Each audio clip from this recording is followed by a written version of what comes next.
More and more communities across the state and the nation are offering our veterans a stand down. Welcome to Let's Talk About It. I'm Dorothy Sturlagson.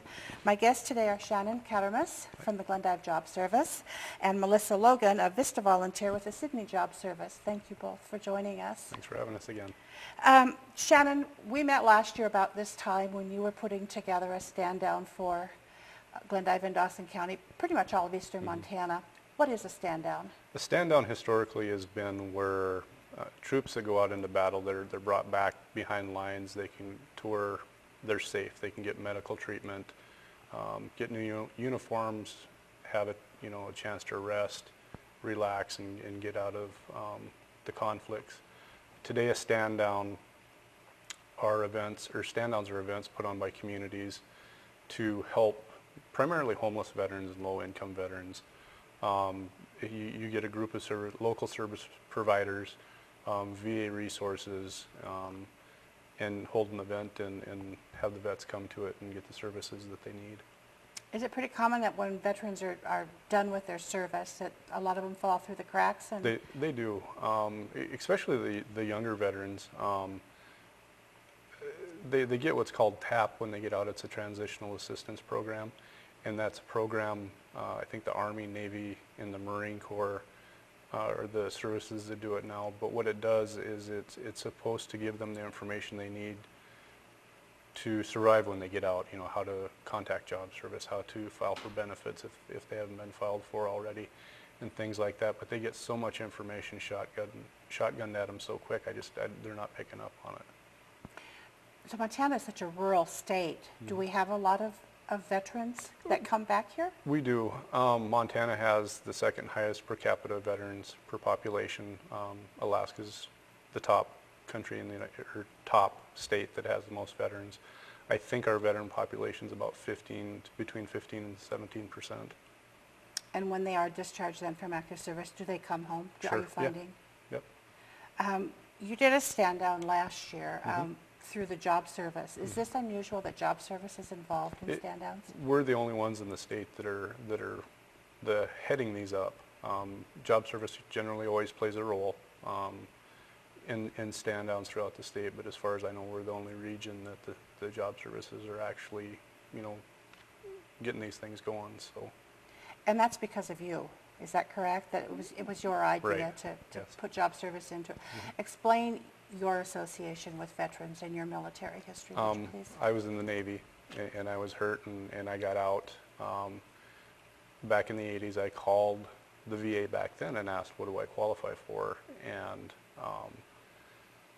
they told me nothing at the time. They asked if I was a Vietnam War era vet or Korea World War II, and I wasn't, but the laws and the rules have changed. I came to work to job service 20 years later and found out that, I do qualify for benefits, everything from health care to educational benefits.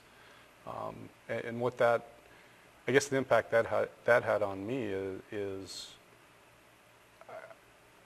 I couldn't believe that I didn't, 20 years ago I was told I didn't qualify for anything. How many guys out there are like me that are entitled to benefits that served and don't know it?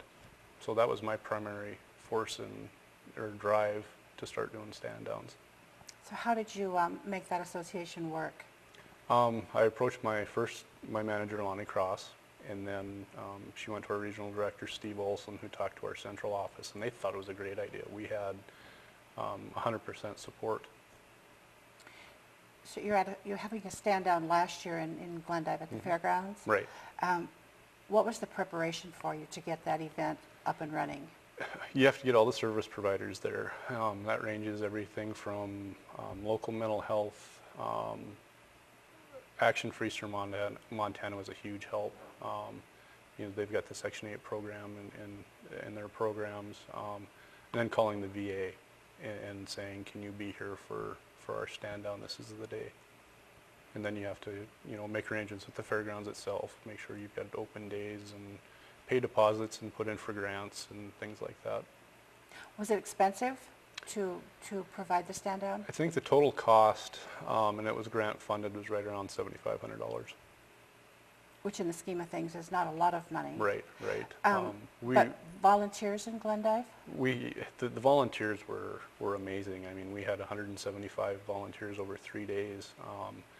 And the gamut of the volunteers were, I mean, it was just cool because we had a couple that had just moved to town, and they were homeless when they got here. They had just gotten into Section 8 housing.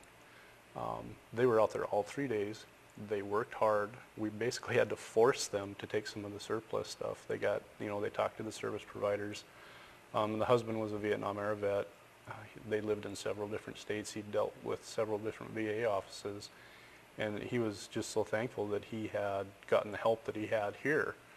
We had the action, like I said, Action for Eastern Montana. You had your guy on the street that volunteered. We had county and city officials that were there.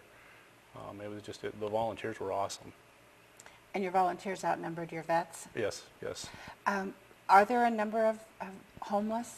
You're targeting homeless veterans, correct? Right, right. The VA, before our stand down, said there were 5 homeless vets, or they had 5 homeless vets registered in eastern Montana. That number jumped up to 15 after our stand down, which the number itself isn't big, but that percentage increase is huge. But one of the difficulties that we had is we had problems getting transportation off the reservation.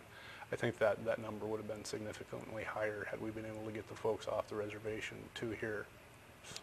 And you're not just targeting homeless veterans in Glendive or Dawson County, it's eastern Montana. It's eastern Montana, and really your hierarchy of priority is your homeless vets, and then low income or at risk of being homeless vets, and then your disabled veterans, and then veterans themselves. Were you able to provide medical services or information to these We people? had VA medical staff was there. They did some blood pressure screens and finger checks for diabetes. Local dentist, Dr. Eichmann, was there. Did some screenings for mouth cancer and that sort of thing. We had VA mental health was here. Suicide prevention. Just there were a lot of services like that available.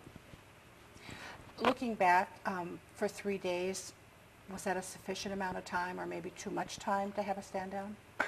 The first day we were busy. The second day it kind of tapered off. Those things, it's a learning experience because they've never been done out here. If I had to do it over again, I would probably just do one day.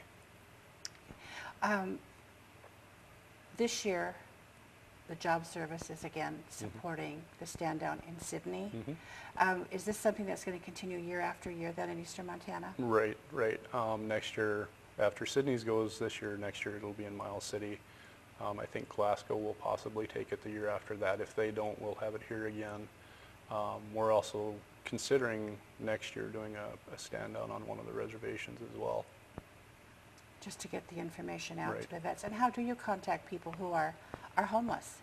Put up posters at rest areas, local businesses, give the information out to law enforcement to hand out as they see them. Put the information at places like Action for Eastern Montana where homeless people go. Okay.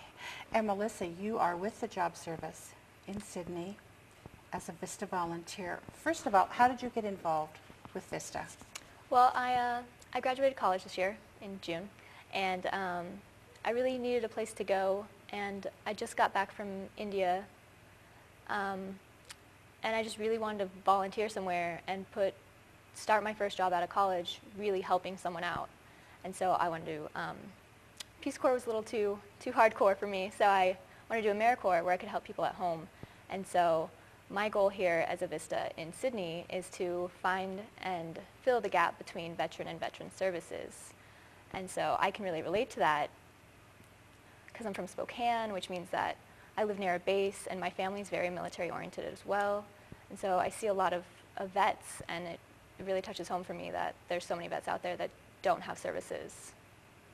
Were you able then to choose Sydney as your destination? I applied for a number of positions throughout Montana, but eastern Montana was definitely, I thought it was close enough to home, but far enough away for my first job. It's a little further than I thought it was, but it's definitely worth it. It's a really nice place to be, and the community is just great. Explain what the VISTA program entails. How does it work? VISTA is Volunteers in Service for America, and so I get paid through a grant in the government, which Job Services applied for, and the whole point is to help people in poverty overcome poverty and to put a system in where you're helping it go further than the year that you're here, but hopefully not just oversee it, but make it so that it lasts for years. And so... Were you aware when you took the position in Sydney that you'd be working with veterans then? I did. I knew that the goal would be for veterans, and that would be my purpose here in Sydney.